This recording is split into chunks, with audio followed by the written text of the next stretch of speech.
ध्यान दो पे। सबसे पहले हम लोग ए बी खींच लेंगे।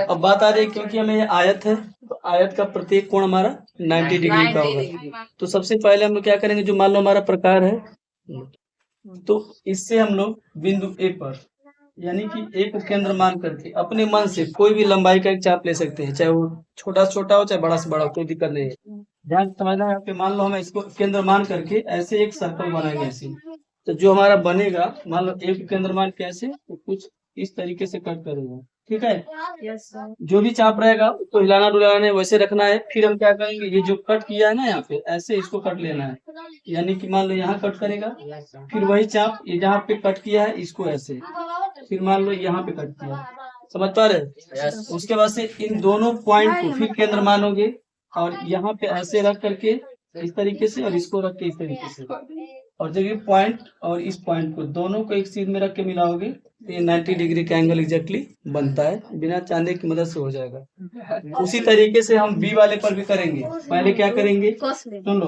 बी को केंद्र मान के मान लो ऐसे एक ऐसे चाप लेना है जो इस तरीके से यहाँ पे कट करेगा, ठीक।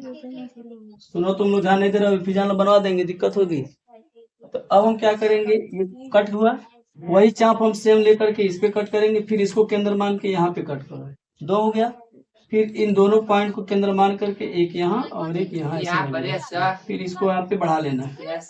दोनों किरणों का कुछ नाम दे लेंगे, मान लो एपी हो गया और ये हो गया बी क्यू। तो ए बी 6 है तो बीसी की लंबाई क्या होगी, क्या बना रहे हम लोग, आयत। आयत तो लंबाई 6 है तो चौड़ाई कितना है इसका, 4 बोला ना। तो ए को केंद्र मान के 4 सेंटीमीटर का चाप लेना है, ऐसे यहाँ कटेगा, और बी को केंद्र मान के 4 सेंटीमीटर का, क्योंकि जो लंबाई डी ए की होगी वही लंबाई बीसी की होगी। तो फिर हम क्या करेंगे, इस पॉइंट का नाम होगा डी और इसका नाम हो जाएगा सी। दोनों 4-4 सेंटीमीटर का रहेगा, फिर डी और सी को एक सीध में रख करके ऐसे मिला दोगे तो इस प्रकार हमारा आयत बन जाएगा, जो ये 6 सेंटीमीटर का होगा और ये 4 का। समझ में आया कुछ? फिर एक बार समझो, पहले ए बी खींच लेंगे, ए पर 90 डिग्री का एंगल बनाएंगे और बी पर भी 90 डिग्री का एंगल। कैसे बनाएंगे आप बताएं चाप लेकर के।